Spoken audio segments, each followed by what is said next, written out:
الرحيم رب اشرح لي صدري ويسر لي أمري واحلل عقدة من لساني يفقهوا قولي اللهم ألهمنا رشدنا وأعذنا من شرور أنفسنا اللهم انفعنا بما علمتنا وعلمنا ما ينفعنا وزدنا علما اللهم صل على سيدنا محمد وعلى آل سيدنا محمد وبارك وسلم.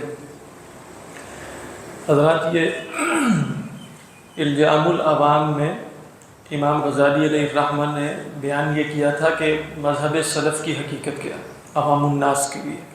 تو 7 وظائف بیان کیے تھے. ان میں سب سے پہلا تقدیس ہے، پھر تصدیق ہے، پھر اعتراف عجز ہے، پھر سکوت ہے، پھر امساک ہے، پھر الکف ہے. اپنے آپ کو روک کے رکھنا، اپنے باطن کو بھی روک کے رکھنا کہ وہ ان پر غور و فکر کرے. اس میں ہم تھے موجود، اور اس میں امام صاحب علیہ الرحمہ نے فرمایا کہ دیکھو، علم الکلام کے جو مباحث ہیں اس میں داخل ہونے کی عوام کو کوئی ضرورت نہیں ہے. جو ادلہ قرآنیہ ہیں، جو ظاہری دلائل ہیں جن میں زیادہ گہرائی میں نہ اترنا پڑے، وہ کافی. تو یہ بات چل رہی تھی اور یہیں ہم تھے. ایسا ہی ہے نا والجواب الثانی میں. اور ہم نے جیسے ختم کیا تھا کہ من لا يقنعه ادلۃ القرآن. ہاں، امام صاحب فرماتے ہیں ومن لا يقنعه ادلۃ القرآن لا يقمعه الا السيف والسنان. جس کو قرآن مجید کے دلائل قانع نہ کریں تو اسے تو قما اس کا تلوار اور تیر ہی کرے گا، یا تلوار اور نیزہ ہی کرے گا. سنان کی جمع اسنہ. سنان کس کو کہتے ہیں؟ نیزے کو. فما بعد بیان اللہ بیان. اللہ کے بیان کے بعد کسی کا بیان ہو سکتا ہے؟ اب آپ دیکھیں کہ اس کو بھی آپ اپنی اصل پہ نہیں سمجھیں گے. پچھلی دفعہ بھی امام غزالی کا رد نہیں کر رہے تھے، ان کی وضاحت کر رہے تھے. اگر آپ کہیں فما بعد بیان اللہ بیان، یہی وہ آج کل وہ صاحب فرماتے ہیں کہ کیا نام ہے، خضر یاسین جو بھی ہوں گے، وہ کہیں گے قرآن مجید کی تفسیر لکھنا ہی بدعت ہے، کیونکہ اللہ کا کلام تو بیان ہے. ھذا بیان للناس، وہ تو خود مفصل ہے، وہ تو خود مفسر ہے، وہ کسی مزید بیان کا محتاج ہو سکتا ہے؟ تو پھر آپ جیسے پورا علم تفسیر بھی اٹھا کے پھینک سکتے ہیں. کس قاعدے کے تحت؟ فما بعد بیان اللہ بیان.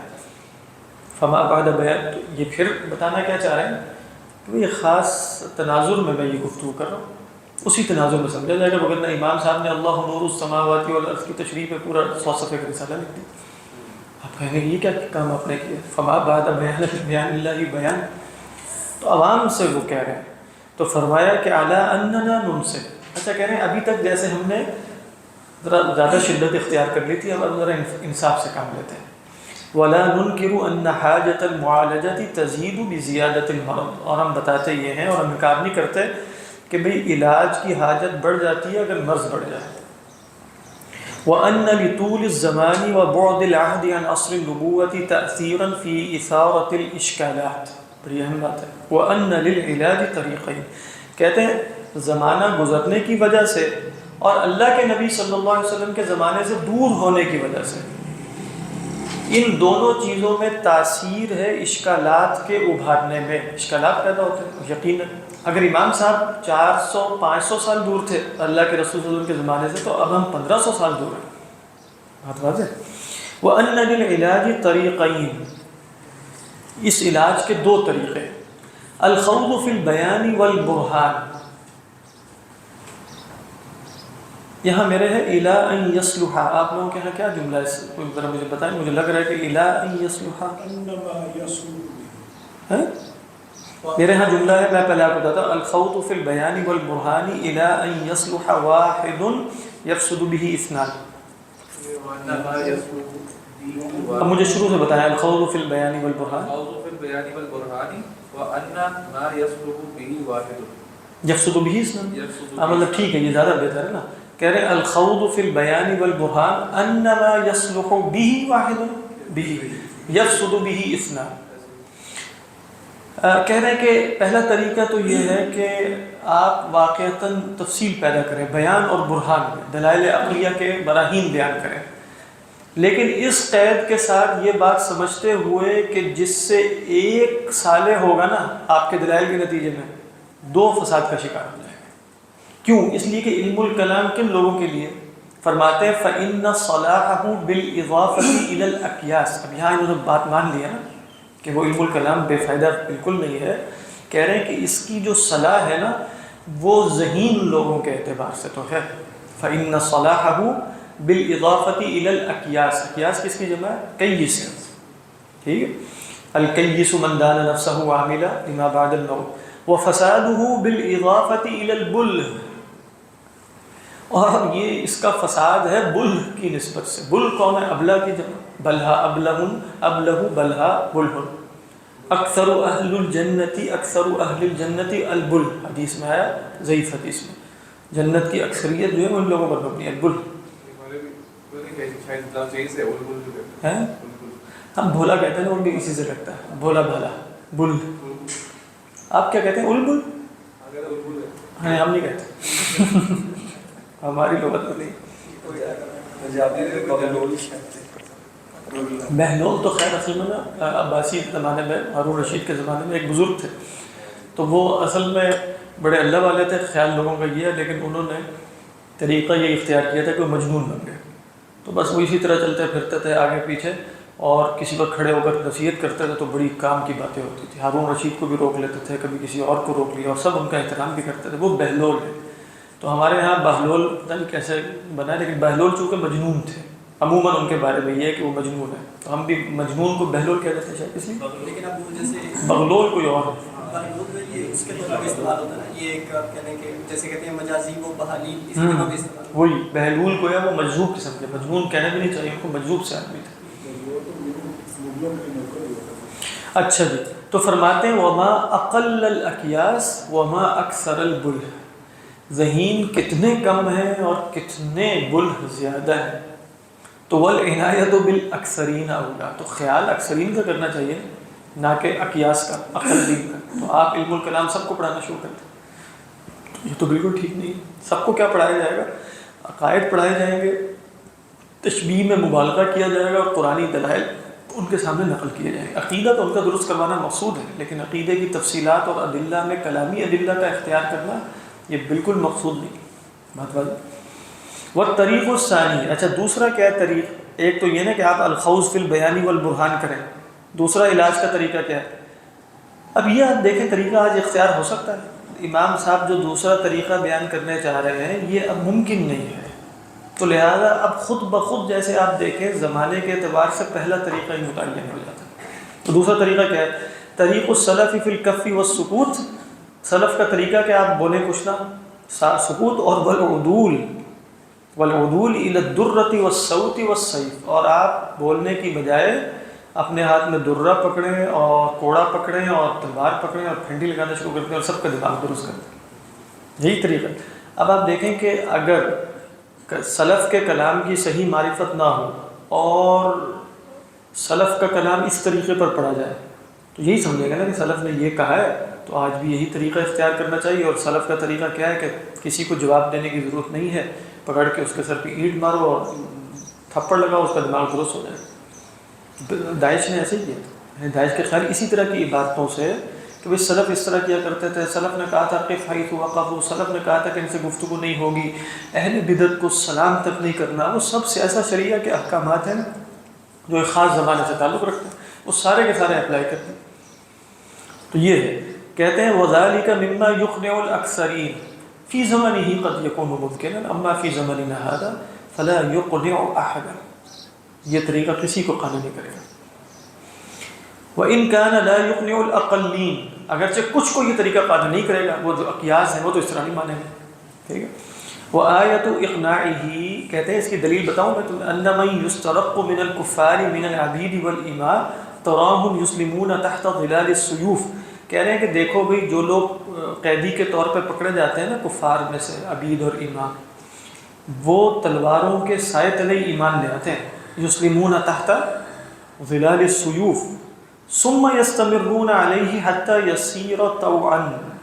پھر اس پر استمرار بھی اختیار کرتے ہیں یہاں تک کہ وہ شے جو اپنے ابتدا میں ما کان فی البدایۃ کرہا، جو ابتدا میں کرہ تھی، وہ اب کیا ہو جاتی ہے؟ دل کی رضامندی بھی پیدا ہو جاتی ہے.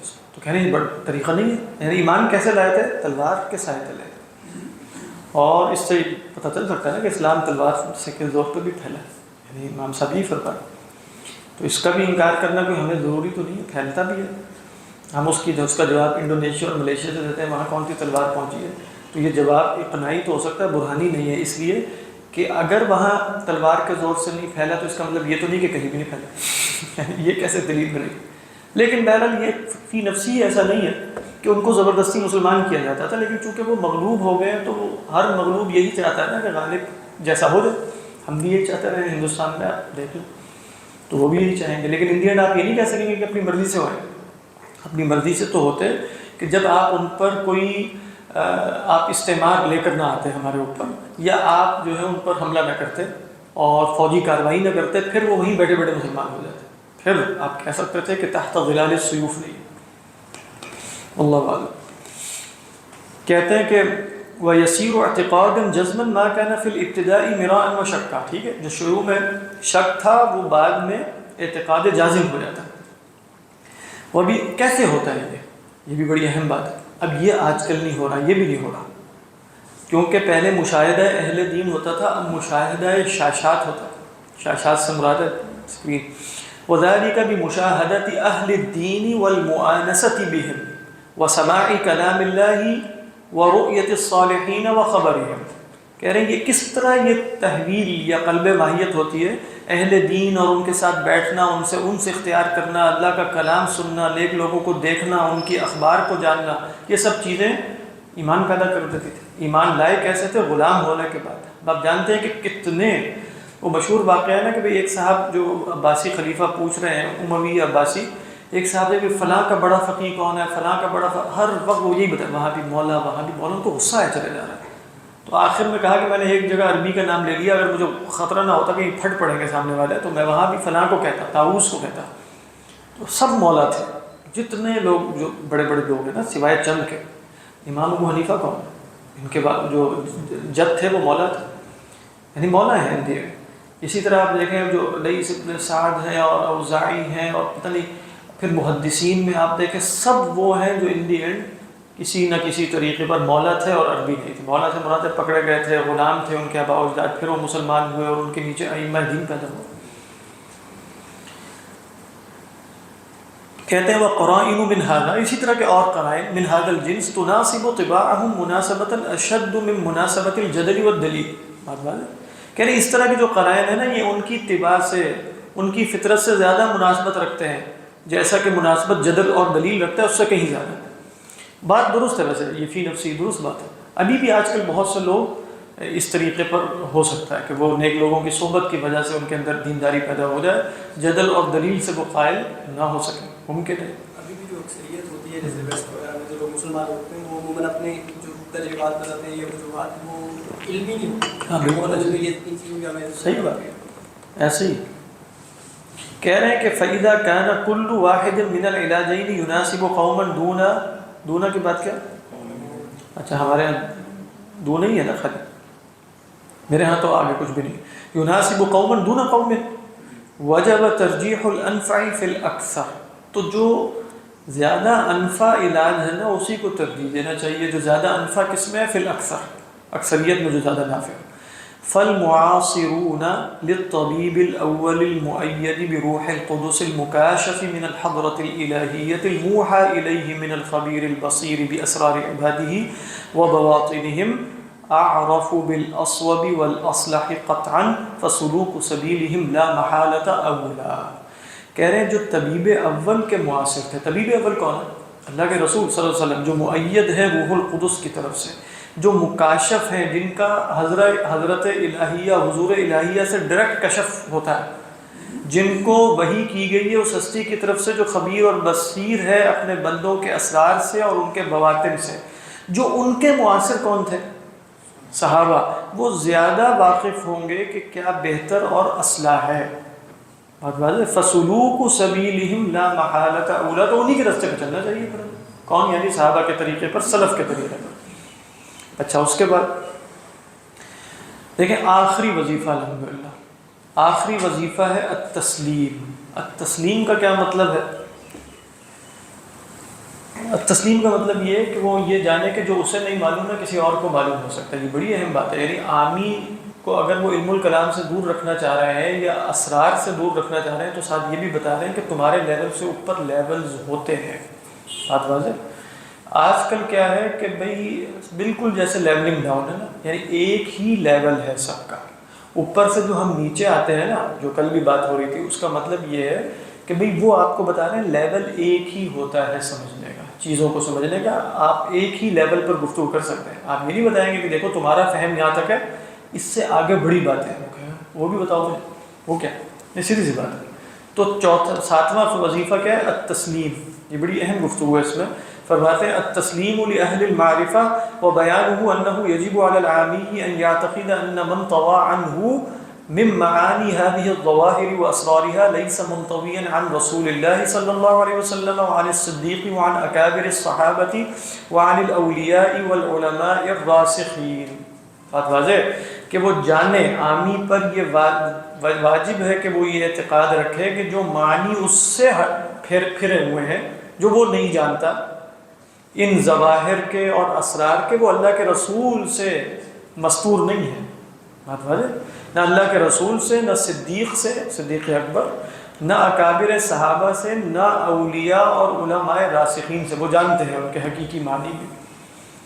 تو یہ ہے، وہ ہمیشہ سے تصور رہا ہے کہ بھئی کچھ عوام ہوتے ہیں، کچھ خواص ہوتے ہیں، یعنی سب ایک ہی مراتب پر نہیں ہوتے. کہہ رہے ہیں اچھا وہ کہے گا اگر میرے سے کیوں وہ منتوی ہے؟ منتوی سے مراد مستور ہے. تو کہے گا وَأَنَّهُ إِنَّ مَنْ طَوَى عَنْهُ لِعَجْزِهِ وَقُصُورِ مَعْرِفَتِهِ فَلَا يَنْبَغِي أَنْ يَقِيسَ بِنَفْسِهِ غَيْرَهُ فَلَا تُقَاسُ الْمَلَائِكَةُ بِالْحَدَّادِ. یہ جملہ ضرب المثل کے طور پہ استعمال ہوتا ہے. فَلَا تُقَاسُ الْمَلَائِكَةُ بِالْحَدَّادِ.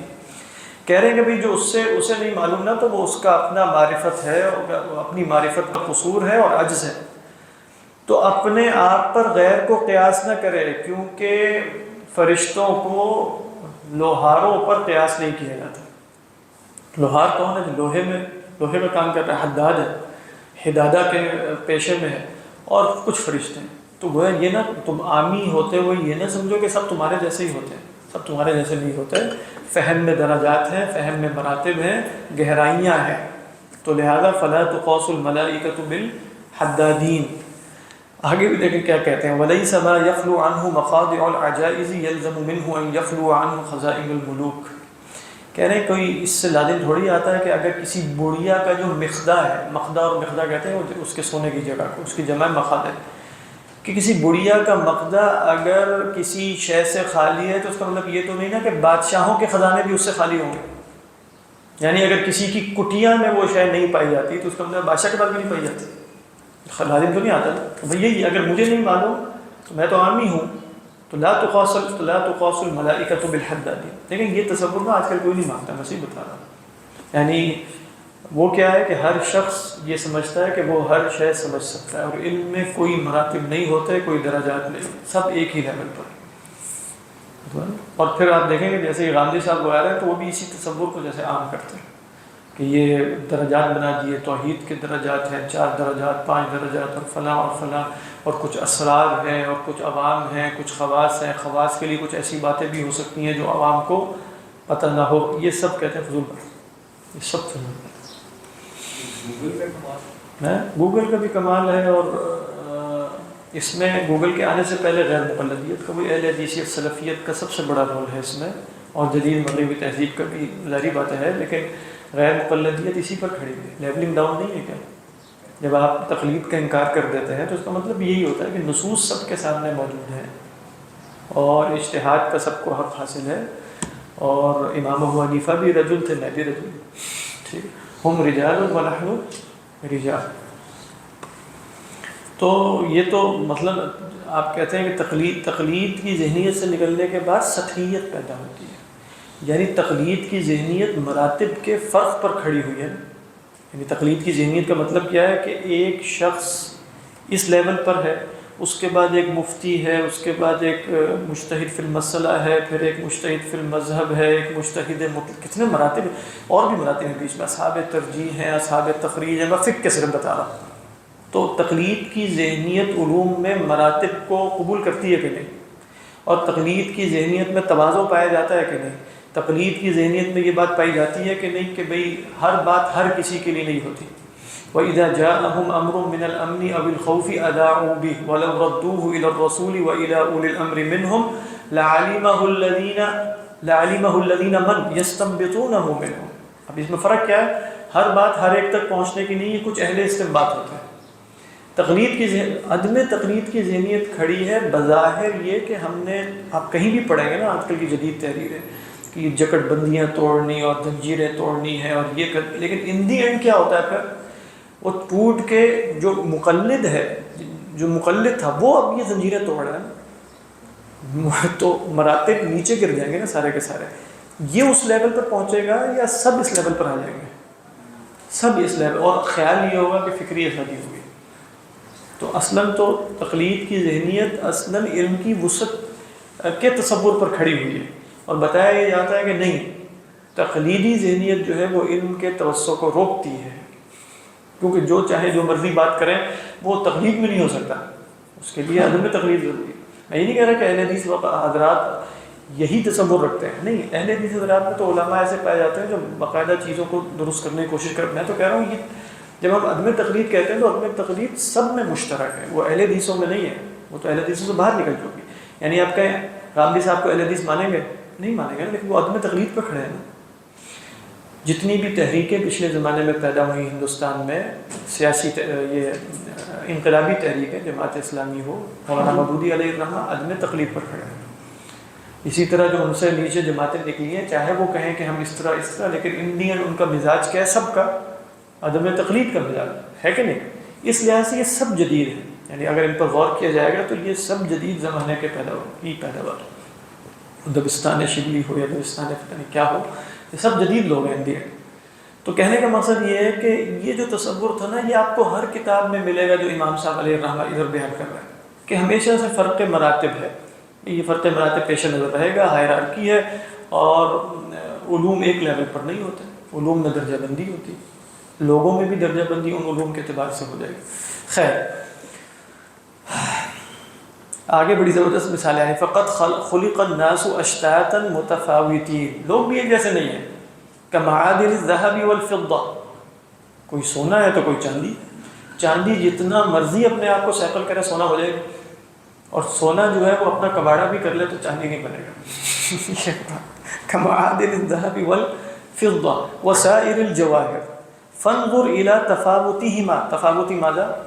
الذهب والفضہ، وتباعد ما بينهما صورة ولونا وخاصية ونفاسة.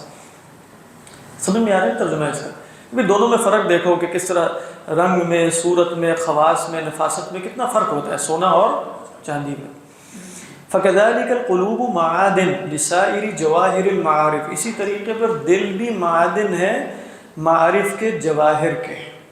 یعنی دل ایک معدن سے مراد کوئی ہے، یعنی آپ سمجھ لیں. فَبَعْضُهَا مَعْدِنُ النُّبُوَّةِ وَالْوِلَایَةِ وَالْعَمَلِ وَمَعْرِفَةِ اللَّهِ تعالی. یہی ہے نا؟ بل علمی، عمل نہیں. ٹھیک ہے، علم ہے، علم ہاں علمی ہونا چاہیے، کیونکہ بات اصل میں بھی علمی ہی چل رہی ہے، لیکن ٹھیک ہے، میرے ہاں عمل لکھا کہ کہہ رہے ہیں کہ بعض قلوب جو ہے نا وہ نبوت، ولایت، علم و عمل اور معرفت کے معدن ہوتے ہیں. وَبَعْضُهَا مَعْدِنٌ لِلشَّهَوَاتِ الْبَهِیمِیَّةِ وَالْأَخْلَاقِ الشَّیَاطِینِیَّةِ، اور کچھ دل معدن ہے شہوات بہیمیہ کے اور اخلاق شیاطینیہ کے. بل تر الناس، اب وہ کہہ رہے ہیں کہ تم لوگوں میں فرق و تفاوت صرف یہاں نہ دیکھو، ان کے حرف میں دیکھ لو. اصل میں ہوا یہ کہ پہلے ہر شخص کا پیشہ اس کی فطرت کے اعتبار سے ہوا کرتا تھا. مطلب آپ جانتے ہیں کہ فی زمانہ اب پیشوں کا تعلق، میں ایک کتاب پڑھ رہا تھا، اس میں وہ کہ مطلب بتا یہ رہے تھے عبد الوہاب المصیری کہ کس طریقے پر چیزوں میں، وہ بہت دقیق ان کی گفتگو ہوتی ہے. وہ آپ کو نہ بتائیں گے دسترخوان تک پہ، اور پھر اس کے بعد گھروں میں اور اندر کس طریقے پر یہ جدیدیت کا اثر ہے. عبد الوہاب مصیری بڑے فلاسفر تھے، ان کی کتاب ہے 2 جلدوں میں، کتابیں تو بہت ساری ہیں، عربی میں ہے العلمانیہ الشاملہ، 2 مطلب کوئی 1500 صفحے کی وہ کتاب ہے. سیکولرزم کے اوپر ہے، لیکن جو جس تفصیل سے، اور بہت کیونکہ وہ وہیں جا کے پڑھے امریکہ میں، جرمنی میں، اور ان کو زبانیں بھی آتی تھیں، اور پھر شروع میں ملحد تھے، اور پھر اللہ نے توفیق دی، اور پھر اس طرح بہت بڑا کام ہے. ہمارے لوگ یہاں نہیں جانتے، کیونکہ ہمارے یہاں مشہور ہوتا ہے کہ انگریز کوئی اس طرح کا ہو. عرب دنیا میں اس طرح کے بہت بڑے بڑے لوگ ہیں یہاں کے، جن کو کوئی بھی نہیں جانتا، تو ان میں سے وہ ہے.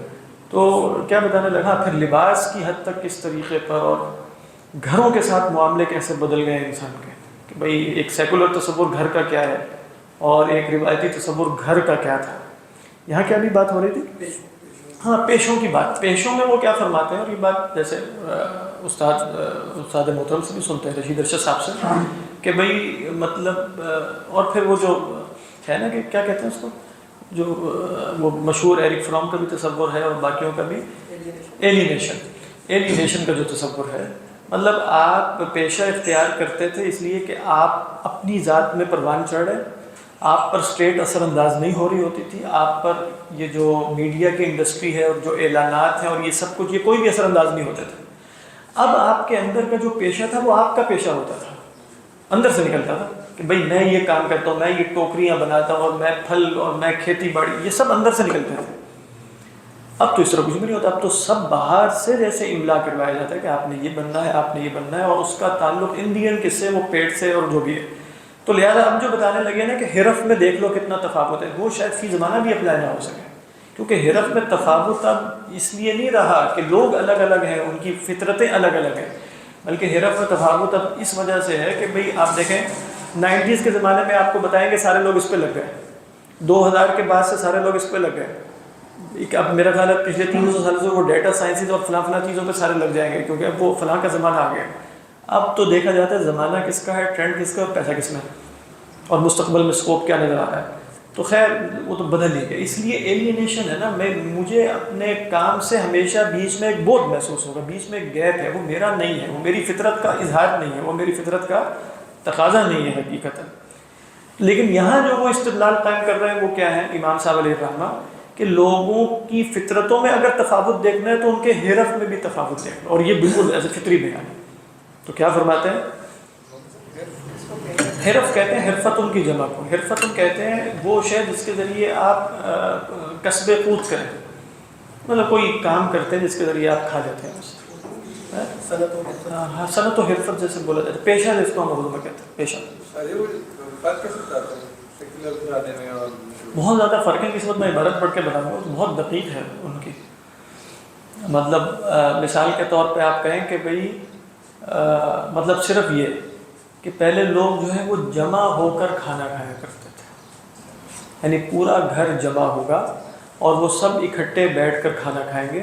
تو کھانا کھانا قطعاً ایک فزیکل ایکٹیویٹی، وہ ایک محض حیوانی ایکٹیویٹی نہیں تھی، یعنی کھانا کھانا ہے، وہ کیا ایکٹیویٹی تھی، وہ کمیونل ایکٹیویٹی ہے، اس میں لوگ جمع ہو رہے ہیں، پورا خاندان بیٹھ رہا ہے، ایک دوسرے سے باتیں ہو رہی ہیں اور فلاں اور فلاں. پھر کہتے ہیں کہ اس کے بعد جیسے تصور اب یہ ہے کہ آپ بیٹھے ہوئے کھانا کھا رہے ہیں تو سب کا رخ جیسے ٹی وی کی طرف ہے.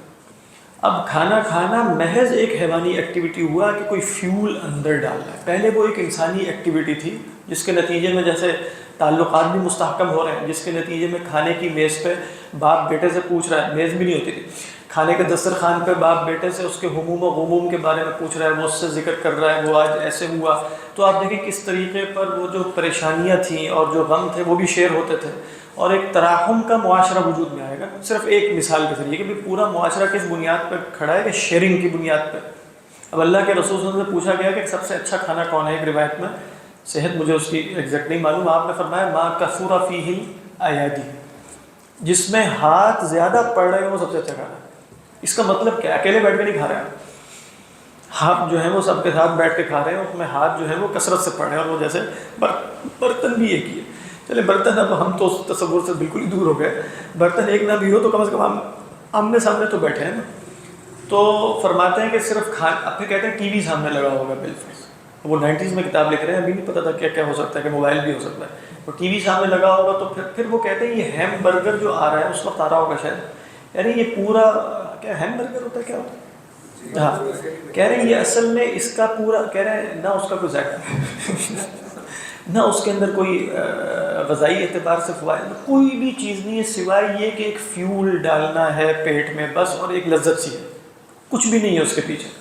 تو کہہ رہے ہیں کہ کھانے پینے کے معاملات آپ دیکھتے چلے جائیں تو وہ کس طریقے پر جو سیکرڈ ہوتا تھا نا، اس سے کس طرح مستقل کاٹا جا رہا ہے اس کو. تو اب وہ کھانا پینا ان دی اینڈ کیا رہ جائے گا؟ وہ محض ایک حیوانی ایکٹیویٹی رہ جائے گی. اس کے سب کہہ رہے ہیں روایتی معاشروں میں کھانے پینے کا حیوانی ایکٹیویٹی ہونا بعد میں تھا، اور وہ پورے معاشرے میں تراحم ان کا ایک تصور ہے کہ چیزیں کبھی بھی کانٹریکٹ بیس نہیں ہوتی تھی، تراحم بیس ہوتی تھی. کس طریقے پر صرف کھانے کا دسترخوان اس میں کردار ادا کر رہا ہوتا تھا. تو اب آپ دیکھ لیں کہ وہ بالکل بدل گیا سارا نظام. تو صرف ویسے ہر جگہ اگر آپ دیکھیں پھر گھر کے ساتھ تصور، گھر ایک ڈسپوزیبل چیز ہے. پہلے تصور یہ نہیں تھا کہ گھر سے معاملہ کیسا ہے کہ بھئی آپ کہتے ہیں سب گھر ایک تو ایک جیسے ہو گئے نا، سب ایک جیسے. پہلے انسان کے اپنے اپنے گھر ہوتے تھے اور اس کا اپنا اس میں ایک. اب کیا ہے کہ بھئی میں اس گھر میں ہوں لیکن میں اس گھر کو اس کی مارکیٹ ویلیو کے اعتبار سے دیکھ رہا ہوتا ہوں. یہ نہیں کہ میں نے اس میں رہنا ہے اور کیا چکر ہے یہ وہ. لہٰذا مجھے پتہ ہوتا ہے کہ ایٹ اینی ٹائم میں اس کو چھوڑ کے چلا جاؤں گا. تو لہذا اس گھر کے ساتھ تعلق میرا اصلاً ایک بضاع کا ہے. کیا ہوتا ہے وہ بضاع کس کو کہتے ہیں؟ یعنی ایک مال تجارت کے طور پہ ہر چیز کے ساتھ ویسے تعلق جو ہے وہ مال تجارت ہی کا ہے. اور بھی اس میں انہوں نے بتائی ہے کافی چیزیں. وہ مطلب ہر فیلڈ میں گفتگو کریں گے نا. پھر العلمانیہ اس میں کیسے داخل ہوئی، العلمانیہ جو ہے وہ اس میں کیسے داخل ہوئی. اور اس سے پہلے بھی مطلب یہ ویسے 1500 صفحے کی کتاب ہے مطلب ایسی نہیں دقیق ہے. یہ خیال سے اچھا ہے کہ گھر کو چھوڑ کے جا رہے ہیں، دنیا کو چھوڑ کے جا رہے ہیں. لیکن آپ دیکھیں کہ اللہ کے رسول صلی اللہ علیہ وسلم کا چیزوں سے تعلق تھا.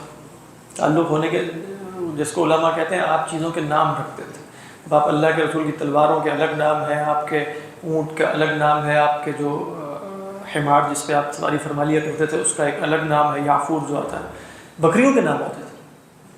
یہ کہتے ہیں کہ نام رکھنا اصل میں ایک تعلق ہے.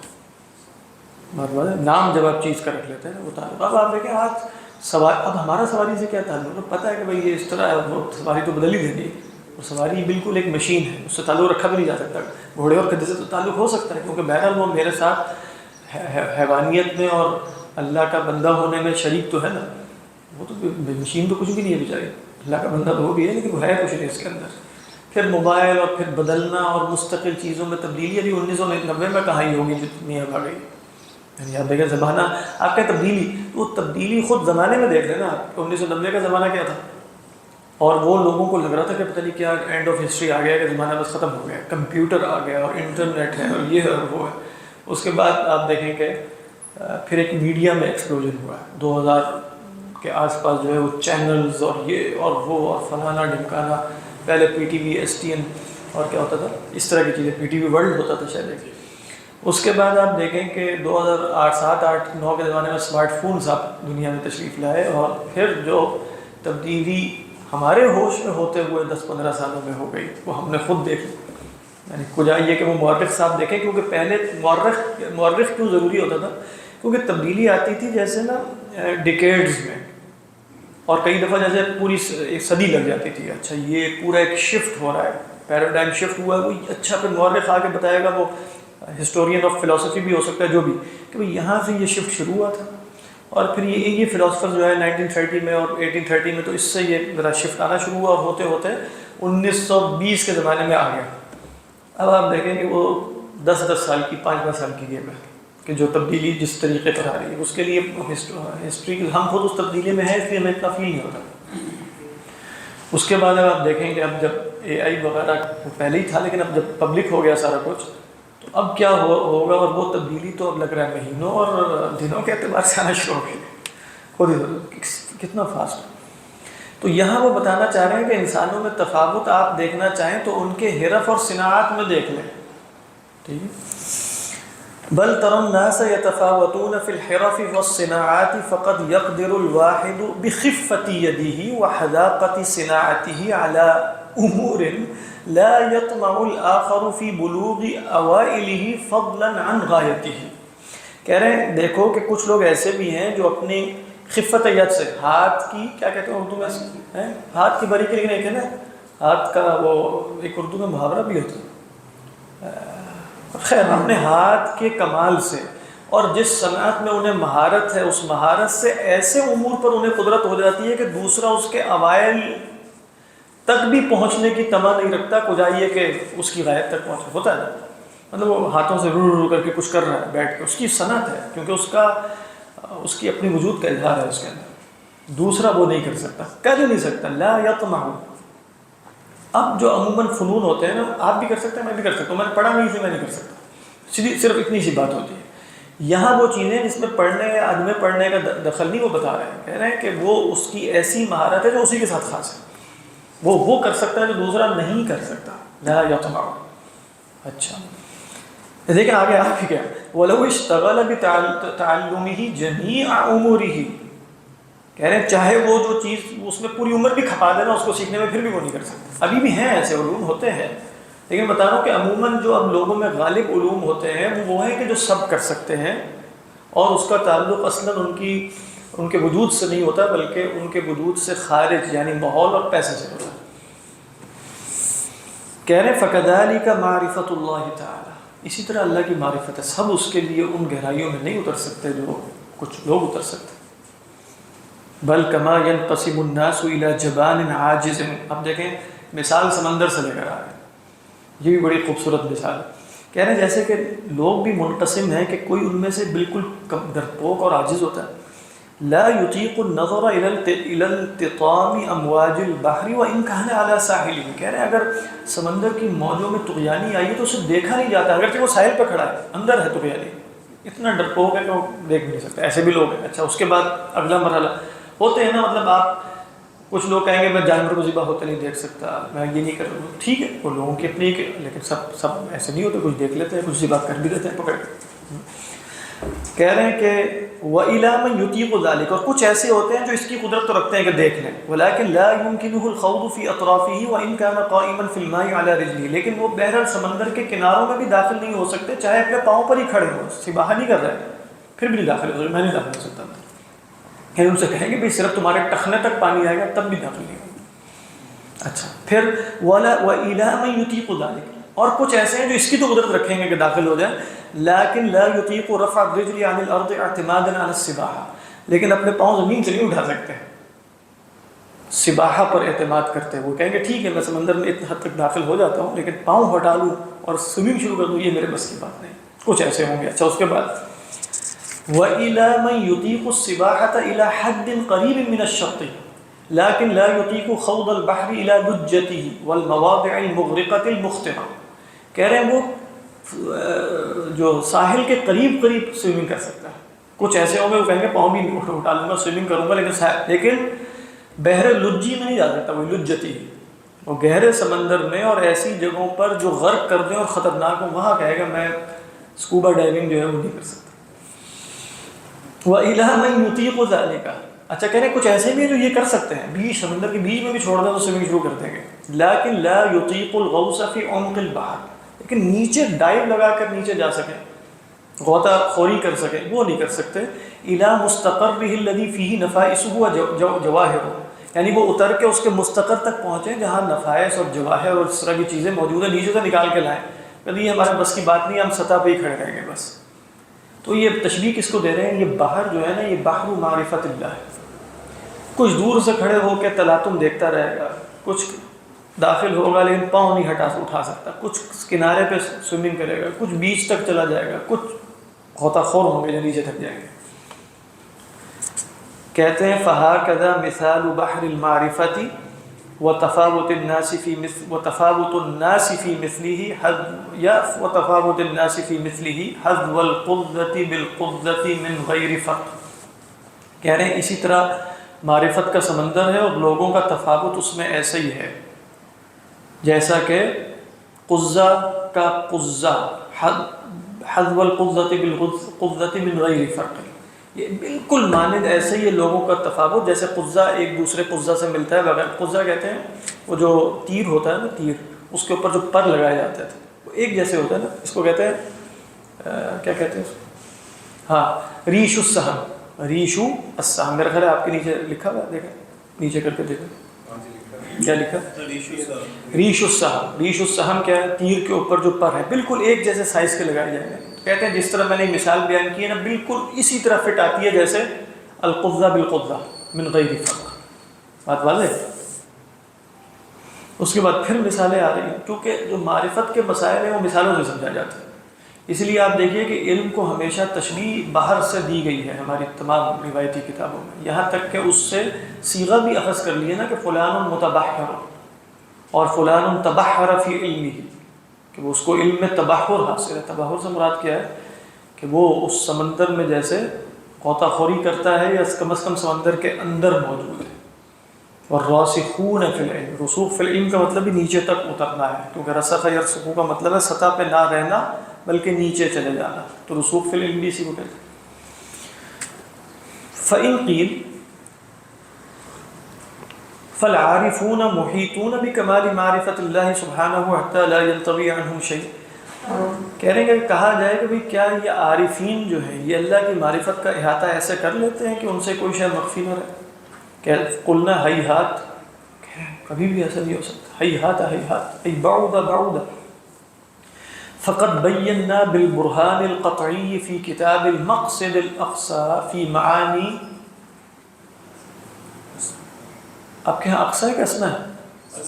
ہاں نام تو اس کا اسنا ہی ہے نا، یہاں لکھا فی کتاب المقصد الاقصی ای مقصد الاسنا فی معانی اسماء اللہ الحسنى انہ لا يعرف اللہ کنہ معرفتہ الا اللہ.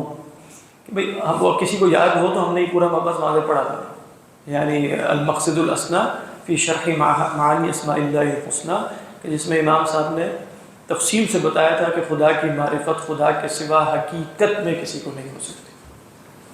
ہمیں جو بھی معرفت ہے وہ نہایت ناقص ہے، اور بس جیسے ناموں کی معرفت ہے کہ اللہ کو قدیر ہے، عزیز ہے، صفات کی کچھ معرفت ہے وہ بھی کامل نہیں.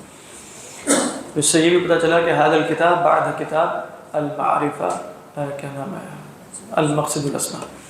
وأن الخلائق وإن اتسعت معرفتهم وغزر علمهم فإذا أضيف ذلك إلى علم الله سبحانه وتعالى فما أوتوا من العلم إلا قليلا. کہہ رہے ہیں لوگوں کی معرفت کتنی ہی غزیر کیوں نہ ہو جائے، کتنی ہی وسیع کیوں نہ ہو جائے. غزیر کہتے ہیں کثرت، المطر الغزیر، غزر یغزر. کہتے ہیں جب اس کی اضافت اللہ کے علم کی طرف کی جائے تو وہ سب کا سب علم قلیل ہے. فما اوتوا من العلم الا قلیلا. اب اس کے بعد ایک مثال آ رہی ہے، اور وہ مثال ہم نہیں پڑھ رہے، بڑی زبردست مثال ہے، وہ انشاءاللہ آئندہ پڑھیں گے. اگر تفسیر بیضاوی اگر آپ لوگ چاہیں تو تھوڑی سی پڑھی جا سکتی، اور نہیں چاہیں تو نہیں پڑھی جائے. ہے بیضاوی